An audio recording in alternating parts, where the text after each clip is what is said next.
नमस्कार एवरीवन।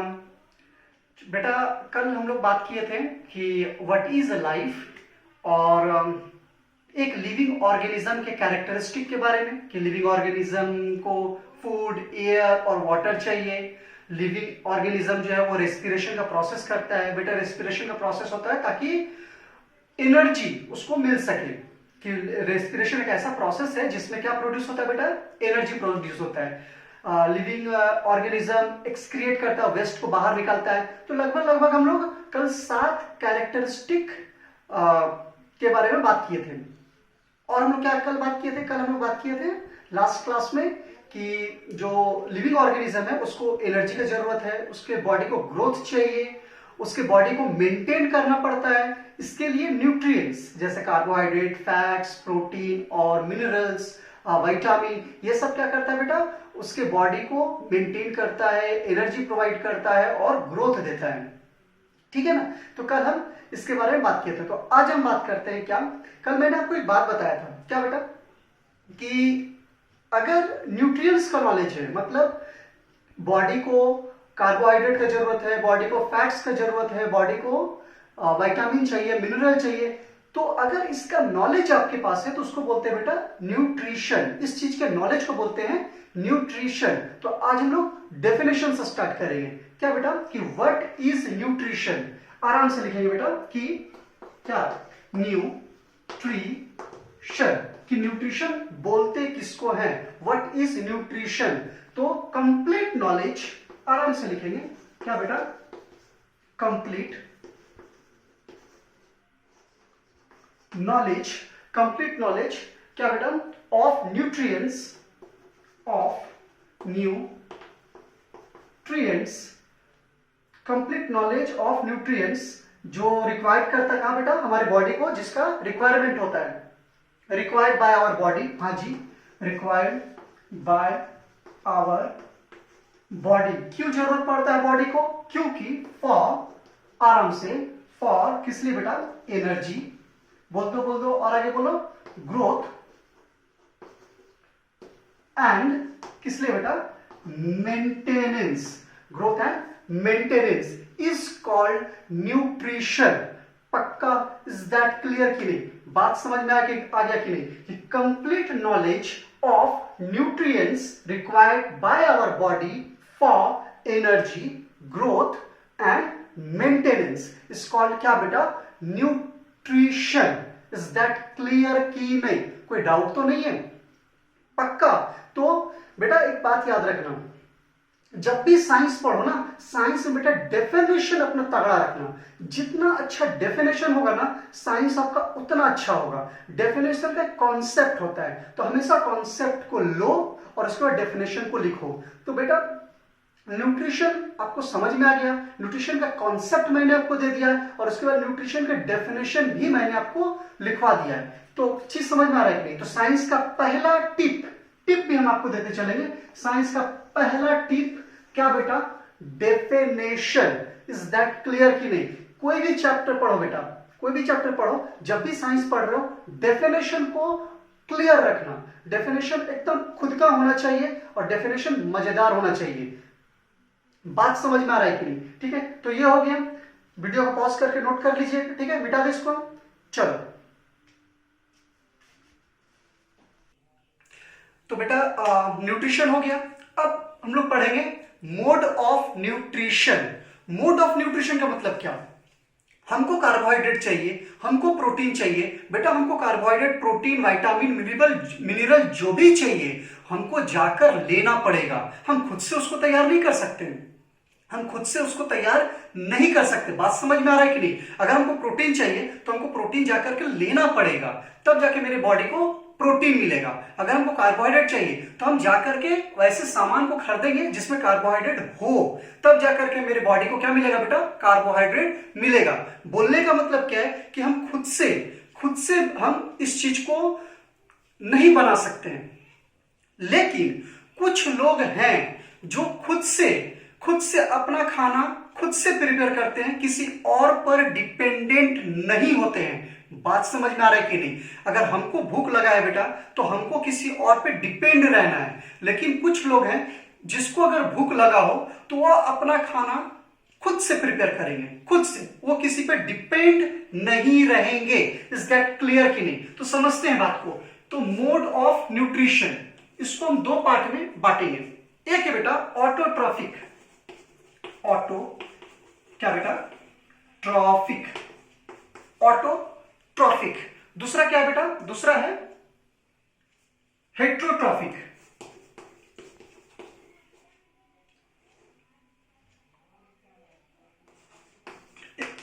थोड़ा स्पेलिंग हम चेक करेंगे, HETEROPHIC। हाँ ठीक है बेटा, हेट्रोट्रॉफिक मोड। एक है ऑटोट्रॉफिक मोड और एक है हेट्रोट्रॉफिक मोड। सबसे पहले हम समझेंगे ऑटोट्रॉफिक मोड है क्या। ऑटो एक वर्ड है यहां पे बेटा, जब वर्ड आता है ना तो वर्ड में कुछ कुछ हिडन मैसेज होता है, उस हिडन मैसेज को भी पकड़ना एक बहुत बड़ी बात होती है। तो यहां पे क्या है बेटा? ऑटो। ऑटो का मतलब होता है खुद से, ऑटोमेटिक, खुद से। तो ऑटोट्रॉफिक मतलब क्या? वैसे ऑर्गेनिज्म जो अपना खाना खुद से प्रिपेयर करते हैं, वो किसी और पे डिपेंड नहीं होते हैं, वैसे ऑर्गेनिज्म को क्या बोलते हैं बेटा? ऑटोट्रॉफिक। समझ में आ रहा है कि नहीं? इज दैट क्लियर कि नहीं? ठीक है, उसका उल्टा हो जाएगा हेट्रोट्रॉफिक। क्या बेटा? वैसे ऑर्गेनिज्म जो अपना खाना खुद से प्रिपेयर नहीं कर पाते हैं, उनको फूड के लिए किसी और पे डिपेंड होना पड़ेगा। इज दैट क्लियर की नहीं बेटा? समझ में आ रहा है बात? तो इसका डेफिनेशन हम लोग लिखते हैं, ठीक है? चलो इसको मिटा देते हैं। ठीक है बेटा, तो स्टार्ट करते हैं। ऑटोट्रॉफिक मोड, आराम से लिखेंगे। ऑटोट्रॉफिक क्या बेटा? मोड। ऑटोट्रॉफिक मोड किस तरह के ऑर्गेनिज्म होते हैं? तो are those organism, are those क्या बेटा? Organism are those organism which make their, which क्या बेटा? Make their on food by process like photo क्या बेटा? सिंथेसिस। आराम से, photosynthesis. Autotrophic are those organisms which make their own food by process like photosynthesis are called क्या बेटा? Autotrophs. Is that clear कि नहीं? Are called क्या बेटा? आराम से यहां लिखते हैं, चलेगा? ऑटोट्रॉप्स। इज दैट क्लियर कि नहीं? बात समझ में आया कि नहीं?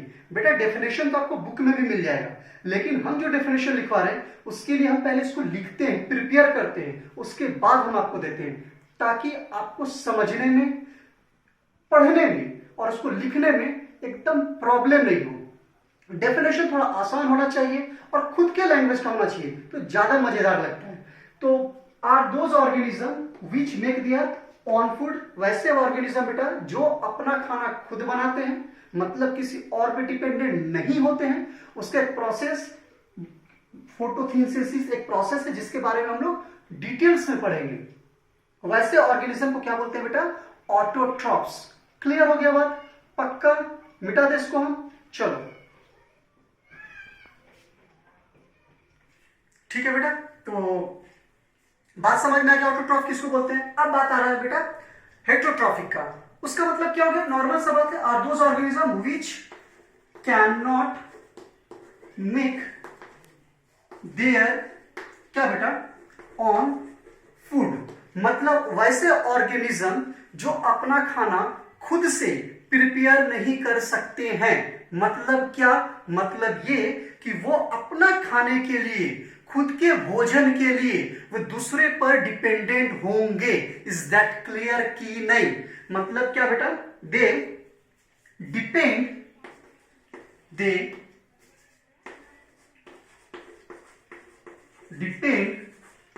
अपॉन क्या बेटा, ऑटोट्रॉप्स। ऑटोट्रॉप्स मतलब कि वे ऑटोट्रॉप्स पे डिपेंडेंट होंगे। इज दैट क्लियर कि नहीं? आई होप आपको समझ में आ गया होगा। दोनों का डेफिनेशन हम बहुत ही आसान भाषा में आपको देने की कोशिश किए हैं। अब 2-3 बार पढ़ना बेटा, आपके दिमाग में घुस जाएगा। इज दैट क्लियर कि नहीं?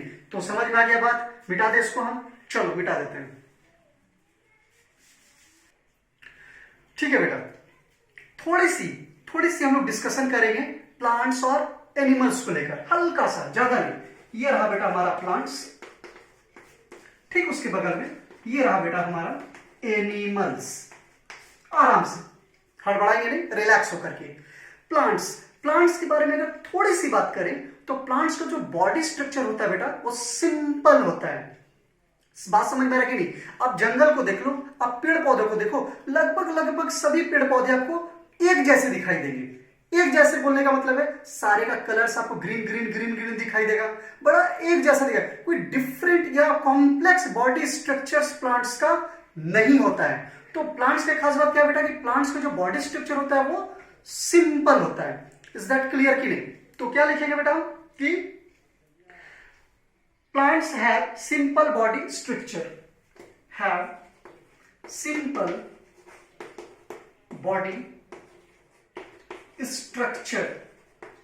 जाहिर सी बात है एनिमल्स का जो बॉडी स्ट्रक्चर होगा बेटा वो क्या हो जाएगा, कॉम्प्लेक्स। दूसरी बात क्या, प्लांट्स बेटा एक जगह से दूसरी जगह उनको जाने की जरूरत नहीं है, वो जा नहीं सकते, दे कैन नॉट मूव। इसका मतलब क्या? इसका मतलब ये है कि उनको एनर्जी कम चाहिए होती है। हम लोग क्या करते हैं बेटा, हम लोग इधर उधर घूमते रहते हैं, चलना फिरना हमारा होता है, मेरा हाथ मूव हो रहा है 5 मिनट में 10 बार, तो इससे क्या होता है हमको ज्यादा एनर्जी की जरूरत होगी। प्लांट्स को ऐसा कुछ करना नहीं है, तो प्लांट्स को एनर्जी की जरूरत क्या होगी बेटा, कम होगी। बात समझ में आ रहा है कि नहीं? तो क्या लिखेंगे बेटा हम इसमें कि they can not move, so their they, ये हो गया पॉइंट नंबर 1। यहां पे पॉइंट नंबर 2 कि दे कैन नॉट क्या बेटा मूव, सो देयर क्या बेटा, जो रिक्वायरमेंट है एनर्जी का, their energy requirement are low, their energy requirement are क्या बेटा, लो। चीज समझ में आ रहा है कि नहीं कि प्लांट्स इधर से उधर जाते नहीं है, इस कारण से प्लांट्स को एनर्जी का जो रिक्वायरमेंट होता है वो थोड़ा कम होता है बेटा। लेकिन जो एनिमल्स होते हैं वो इधर उधर भागते हैं, दौड़ते हैं, तो उनका जो एनर्जी का जो रिक्वायरमेंट होगा वो ज्यादा होगा। इज दैट क्लियर कि नहीं? बात समझ में आ रहा है कि नहीं आ रहा है? ठीक है, मिटा दे इसको हम, चलो बेटा इसको मिटा देते हैं। ठीक है बेटा, तो अब क्या बात करते हैं हम लोग, अब हम लोग बात करते हैं थोड़ा सा न्यूट्रिएंट्स के बारे में। मैंने आपको क्या क्या सिखाया है अभी तक? मैंने आपको सिखाया है एक कार्बोहाइड्रेट, एक तो बेटा मैंने आपको कार्बोहाइड्रेट बताया, दूसरा मैंने आपको फैट्स के बारे में बताया, तीसरा मैंने आपको बताया बेटा प्रोटीन, PROTEIN। बेटा जो पहले वाला जो लेक्चर था ना, प्लांट्स एंड एनिमल्स पार्ट 1, उसमें मैंने प्रोटीन का स्पेलिंग मिस्टेक किया, PROTEN लिखा, उसको सुधार लेना बेटा। प्रोटीन, उसके बाद मिनरल प्लस क्या बेटा, विटामिन। इतने सारे न्यूट्रिएंट्स के बारे में मैंने आपको बताया है। मैंने आपको यह भी बताया है कि ये न्यूट्रिएंट्स क्यों चाहिए बॉडी को, इनका क्या क्या काम है। ठीक है, अब देखो, एक तो मिनरल्स एंड विटामिन जैसा शरीर को मिलेगा बेटा वैसा ही फायदा पहुंचाएगा, कुछ नहीं करना है, बहुत अच्छा चीज है। फल लो, फल को धो लो बेटा, खा लो, एकदम फल अंदर जाएगा और सीधा सीधी आपको फायदा देने वाला है, पूरे बॉडी को मेंटेन करेगा, कुछ नहीं करना है। प्रोटीन की अगर बात करें तो प्रोटीन को जब हम खाएंगे तो बेटा वो डायरेक्ट फायदा नहीं पहुंचाएगा, वो बॉडी के अंदर जाएगा और वो किस में कन्वर्ट होगा बेटा, अमीनो एसिड में। अमीनो एसिड पक्का दिमाग में रखना बेटा, इसको भूलना नहीं। क्या प्रोटीन को अगर हम डायरेक्ट लेंगे तो प्रोटीन डायरेक्ट फायदा मेरे बॉडी को नहीं पहुंचाएगा, प्रोटीन मेरे बॉडी में जाने के बाद किस चीज में कन्वर्ट होगा बेटा, अमीनो एसिड में, और उसके बाद मेरे बॉडी को फायदा पहुंचेगा। बात समझ में आ रही है कि नहीं? ठीक है, फैट्स, फैट्स की बात के बारे में बात की है, तो फैट्स जब बॉडी के अंदर जाएगा बेटा वो फैटी एसिड में कन्वर्ट होगा। किसमें कन्वर्ट होगा बेटा? फैटी एसिड में। इज दैट क्लियर कि नहीं? और उसके बाद वो मेरे बॉडी को फायदा पहुंचाएगा। अगर कार्बोहाइड्रेट का बात किया जाए तो बेटा कार्बोहाइड्रेट शुगर भी होता है, स्टार्च भी होता है, सेलुलोज भी होता है, लेकिन मोटा मोटी अगर बात किया जाए, सीधा सीधी अगर समझे तो कार्बोहाइड्रेट्स को कन्वर्ट होना पड़ता है बेटा ग्लूकोज में। ग्लूकोज में कार्बोहाइड्रेट को कन्वर्ट होना पड़ता है ग्लूकोज में, तब जाकर मेरे बॉडी को फायदा पहुंचेगा। इज दैट क्लियर कि नहीं? तो इसमें सबसे अच्छा कौन है? मिनरल्स है, विटामिन, कि आप डायरेक्ट लो और डायरेक्ट ही फायदा पहुंचेगा, कुछ कन्वर्ट करने का जरूरत नहीं है। इज दैट क्लियर कि नहीं? बात समझ में आ गया बेटा? पक्का? अगर नहीं समझ में आया है वीडियो को रिवाइंड कीजिए, फिर से सुनिए, पक्का समझ में आ जाएगा। ठीक है ना? चलो मिटा दे इसको, हम मिटा देते हैं। चीज समझ में आ गया कि न्यूट्रिएंट्स जो होते हैं, न्यूट्रिएंट्स को अगर हम डायरेक्ट ले लें तो डायरेक्ट मेरे बॉडी को फायदा नहीं पहुंचाएंगे। अभी तक हम प्लांट्स के बारे में बात नहीं किए। प्लांट्स जिस समय हम स्टार्ट करेंगे उस समय आपको बताएंगे कि प्लांट्स को कौन से न्यूट्रिएंट्स चाहिए और वो कैसे यूज करते हैं। बात समझ में आ रही है कि नहीं? लेकिन अगर मेरे बॉडी की बात की जाए, अगर हमारे बॉडी की बात की जाए बेटा, तो इतना याद रखिएगा कि कार्बोहाइड्रेट पहले ग्लूकोज में कन्वर्ट होगा, उसके बाद बॉडी को फायदा मिलेगा। प्रोटीन बेटा पहले कन्वर्ट होगा एमिनो एसिड में, तब जाके बॉडी को फायदा मिलेगा। फैट्स की बात की जाए तो फैटी एसिड में कन्वर्ट होगा, उसके बाद बॉडी को फायदा मिलेगा। और एक मिनरल्स और विटामिन, विटामिन है जो बॉडी को डायरेक्टली फायदा पहुंचाता है। इज दैट क्लियर कि नहीं? आई होप समझ में आ गया होगा। अब एक बात करते हैं थोड़ी सी, मेरे बॉडी को न्यूट्रिएंट्स तो चाहिए, क्योंकि बॉडी को एनर्जी चाहिए, ग्रोथ चाहिए, बॉडी को मेंटेन करना है, तो न्यूट्रिएंट्स तो हमको लेना पड़ेगा। अब जैसे ही हम कोई खाना खाएंगे, खाना खाने का मतलब बेटा कि खाना रखा हुआ है, अब खाना रखा हुआ है तो खाना जादू से तो नहीं ना चला जाएगा, खाना को हमको खाना पड़ेगा। बात समझ में आ रही नहीं? तो खाना जो हम खाएंगे, फूड जो हम लेंगे, इस लेने को बोलते हैं बेटा इंजेशन। क्लियर हो रहा है बात? नंबर एक क्या बेटा? Ingestion, INGESTION, ingestion. इंजेशन का मतलब क्या होता है? वो प्रोसेस जिसमें फूड बॉडी के अंदर जाता है, जिसको हम लेते हैं, उसको बोलते हैं बेटा इंजेशन। क्लियर है? दूसरे नंबर पे, जब फूड बॉडी के अंदर जाएगा तो क्या होगा बेटा?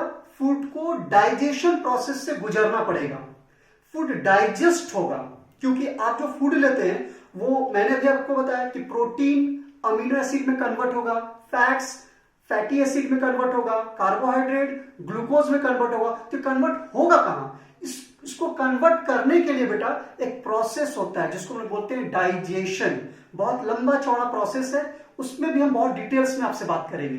तो सेकेंड नंबर पे क्या है बेटा? डाई, आराम से, डाइजेशन। तो सेकेंड नंबर पे आ गया बेटा डाइजेशन। थर्ड नंबर पे जब डाइजेशन हो गया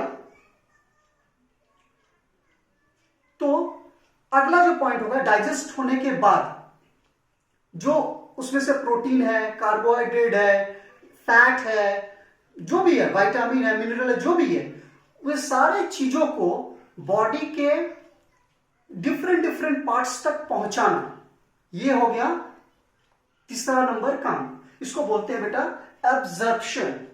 क्या बोलते हैं? एब्जॉर्प्शन। एब्जॉर्प्शन इसमें क्या होता है कि जो डाइजेस्ट होने के बाद जो प्रोटीन है, कार्बोहाइड्रेट है, फैट्स है, मिनरल्स है, विटामिन, जितने भी न्यूट्रिएंट्स है, इसको बॉडी के बाकी हिस्सों तक पहुंचाना, ये हो गया एब्जॉर्प्शन। फोर्थ नंबर पे जब बॉडी के बाकी हिस्सों तक सब कुछ पहुंच जाएगा तो जो बॉडी का जो पूरा हिस्सा है, पूरा बॉडी उस प्रोटीन से, उस कार्बोहाइड्रेट से, उस फैट से फायदा उठाएगा। इस प्रोसेस को बोलते हैं बेटा एसिमिलेशन। Assimilation, assimilation. एक बार स्पेलिंग चेक करेंगे, SSIMILATION, एसिमिलेशन। पक्का। इससे फायदा पहुंचेगा तब आपके बॉडी को एनर्जी मिलेगा, तब आपके बॉडी को ग्रोथ मिलेगा, तब आपका बॉडी को मेंटेनेंस मिलेगा। बात समझ में आ रहा है कि नहीं? इस प्रोसेस में जाकर के आपके बॉडी को सब कुछ मिलेगा। पांचवा नंबर, अब आप फूड लिए, फूड डाइजेस्ट हुआ, डाइजेस्ट होने के बाद उसका जो मेन पार्ट है वो बॉडी के डिफरेंट डिफरेंट जगह तक पहुंचा, पूरा बॉडी आपका उससे फायदा ले लिया। अब बेटा जो वेस्ट पार्ट है, जो किसी काम का नहीं है, उसको आपको बॉडी से बाहर भी निकालना होगा। ऑलरेडी आप जानते हैं, इसको बोलते हैं बेटा एक्सक्रिएशन। क्या बोलते हैं बेटा? एक्सक्रिएशन। इसको हम लोग बायोलॉजिकल टर्म बोलेंगे इजेशन। इजेशन, इजेशन, इसको बायोलॉजी में बोलेंगे बेटा इजेशन। चीज समझ में आ रहा है कि नहीं? तो ये 5 प्रोसेस से होकर गुजरता है हमारा फूड। जब आप फूड लेते हैं तब ये जो पूरा फूड है इस 5 प्रोसेस होकर गुजरता है, जिसमें डाइजेशन में करीब करीब 2 से 2.5 घंटे का समय लगता है बेटा। इसीलिए आधे घंटे में कुछ मत खा लेना। खाओ, खाने के बाद कम से कम 3 घंटे तक कोशिश करो बेटा कि कुछ ना खाएं, ताकि वो जो चीज आपने खाया है वो पूरी तरह से डाइजेस्ट हो जाए, उससे आपको फायदा मिल जाए। आपको जब आप खाना खाते हैं तो तुरंत आपको एनर्जी नहीं मिलता है, तुरंत आपको कुछ भी नहीं मिलता है। वो एक मन का सेटिस्फैक्शन है कि हम, मेरा पेट भर गया है, लेकिन उस खाने से जो एनर्जी, ग्रोथ, जो कुछ भी मिलना होगा उसके लिए कम से कम बेटा 3 घंटा का समय लगता है। इज दैट क्लियर कि नहीं? बात समझ में आ रहा है कि नहीं? ये आपको बहुत अच्छे से समझ में आएगा जब हम आपको डाइजेशन पढ़ाएंगे। तो डाइजेशन एक अच्छा सा प्रोसेस है जिसमें फूड कई चीजों से होकर गुजरता है, तब आपको समझ में आएगा। तो आधे घंटे में कुछ भी मत खा लेना, एक बार खा लो। कम से कम बेटा 4 से 5 घंटे का गैप रहना चाहिए दूसरे खाने के बीच में, ताकि जो भी कुछ आप खाए हैं वो पूरी तरह से डाइजेस्ट हो जाए। चीज समझ में आ रहा है? पक्का? तो इसको मिटा दे बेटा। चलो, तो बेटा animals and plants, plants and animals part 2 में मैंने इतनी सारी चीजों को पढ़ाया है। और बेटा इसके लिए मैंने नोट्स तैयार करते हैं, हम खुद से नोट्स तैयार करते हैं, ताकि आपको चीजें बहुत आसानी से समझ में आ जाए, आपको प्रॉब्लम ना हो, ना डेफिनेशंस में प्रॉब्लम हो, ना कॉन्सेप्ट में प्रॉब्लम हो। तो आई होप आपको सारी चीजें अच्छी तरह से समझ में आई होगी। फिर भी कोई डाउट्स हो तो बेटा जैसा हम बोलते हैं कि आप कॉल करके, मैसेज करके, कमेंट्स बॉक्स में लिख करके पूछ सकते हैं आप हमसे, ठीक है? तो इसका नोट्स बना लीजिएगा एंड आई होप आपको सब कुछ समझ में आया होगा। चलो, थैंक यू सो मच।